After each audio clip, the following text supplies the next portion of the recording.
Okay, this is a result from our survey that we did at our last faculty meeting, the school climate survey results. Most of you said that our school is a safe place to work, with 72% strongly agreeing, 24% agreed, and only 4% strongly disagreed. And after talking, we thought that maybe this was a mistake, but we will look into reasons that there may be a slight disagreement right here. And we had, I look forward to coming to work most days. Most people strongly agreed or agreed. And again, we had that one person that was not sure about coming to work most days. And then we talked about positive homeschool relationships. And again, it was a positive outcome, with 12.5% strongly agreeing that parents are supportive of what we do at school, and 66.7% agreed. We had 8.3% not sure, with 12.5% disagree. We will work on this through meetings and homeschool communication. This section on safe environment is dealing with bullying, and we were not real positive that we agreed with the way the questions were asked. One of them asked if I address bullying behavior at least once per month. And you can see in blue that we had quite a few that agreed, but we had several that disagreed. And then in red, it's saying that I have been able to deter bullying behavior among students. And so when you look at the red, you see that we have quite a few that agree with us. And so we really wanted to investigate and spend a little time in this section, because one of our questions is, do our teachers, parents, and students all agree with the same definition of bullying? And so we have several parents that have come in and complained about their child being bullied, but we weren't quite sure that that's really what they meant. When we were trying to find a definition for our school for bullying, we tried to find something that was student-friendly, and we said that bullying is when a stronger, more powerful person hurts or frightens a smaller or weaker person deliberately, on purpose, and repeatedly, again and again. And so when we looked at that, we said that we need to make sure our teachers are using the same definition, that our students, they're communicating it to our students, and also that our parents are understanding. And that this will be a cycle that we'll work through. We wanted to be able to utilize our counselor in this. We wanted to have a faculty meeting where it's kind of presented to all of our staff that are working with the students, so they'll know what we're talking about. We've also checked into our bullying library of quite a few materials and things that we want to have available for our teachers, for our students, and that our parents could also check out to make sure that our students feel safe.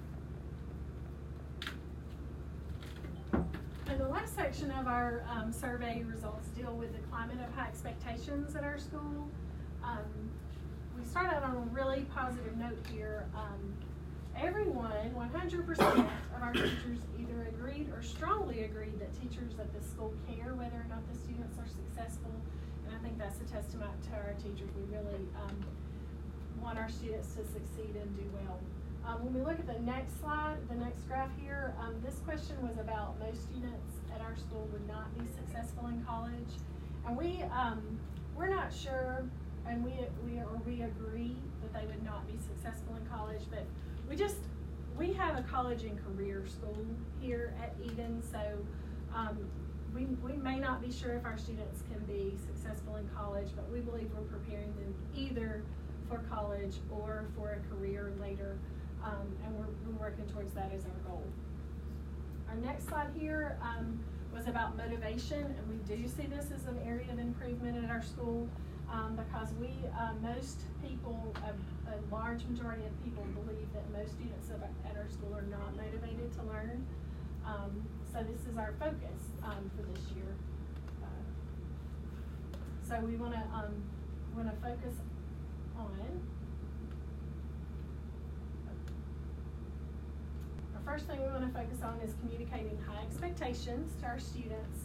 We have those high expectations, but we want to do this by presenting them with the standards they're learning and having all different kinds of presenting all different kinds of information to our students. And we're going to make sure that we prepare students for the next grade level and the next area of life where they're going to either encounter college or career.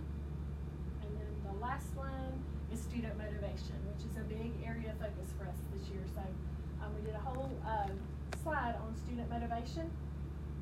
And the first thing we wanted to talk about is our recognition notice, our recognition assemblies that we've put into place this year. We're going to have these every 9 weeks, and we're going to recognize students not just for academics, but for other things like attendance or good character, or anything that comes up during the school year that we need to recognize. In these recognition assemblies, we're going to provide students with brag tags that they can put on a carabiner and keep on their backpack throughout the year. And I've already seen a student or two who are telling me about their brag tags that they got last week. So this seems to be a successful implementation. And the third thing we want to talk about is teacher excitement. And we all know that student engagement increases with a positive teacher attitude. So we just want to make sure we're communicating that to our students. At Eden, we have a very strong mission statement. At Eden Elementary, we know our students and we purposely plan to meet their needs. So we have a continuous change of goals, assessments, and procedures. We're implementing a new plan for weekly teacher meetings where we can look at small pieces of data and make changes based on that in academics and in other areas of need for our students. We have opportunities to learn and time on task. This is important in the classroom, that we remain focused on our student needs and we make sure that we're spending our time wisely. And we have frequent monitoring, which we will also implement in our weekly meetings.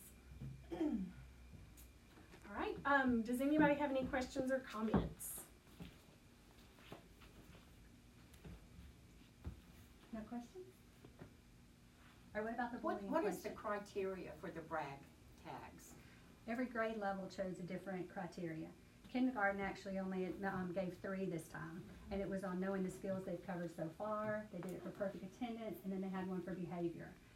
Every grade level met together and decided what they wanted to recognize and what standards the students should have covered by now. All right, what about bullying? I wanted to ask you, how did you feel about that question? When you answered it, do you feel like you're really having to address bullying that often, or are you addressing it on the positive side, which is where my thoughts were when I read the question? That's where mine were when I read it. When it said addressing bullying, I'm thinking, are you taking care of it? Are you seeing opportunities in the moment for correction and doing it? Right. And I thought, yes, there are several times a month where I'll see a teachable moment and use it. I didn't see it necessarily as a negative situation, like a response to it. I thought of it more as just addressing a situation and preventing it. Yeah, not daily. But do you also feel, and I'm asking this, I feel like our parents think they jump to bullying way faster. Do y'all agree with that? Definitely, and as a counselor, that's why I try a lot of times not to even mention the word Right. to students, because it does become a catch-all. And the children then will say, with the incidents that happen, I'm being bullied, and then they tell their parents, and it does cause some problems that we really don't feel like are bullying issues. Right. So I think even addressing kindness, being kinder about things, and then really getting a definition of bullying were kind of the 2 things I took away from this the most. Right, thank Y'all you have all any for questions? coming. Thank y'all for being here.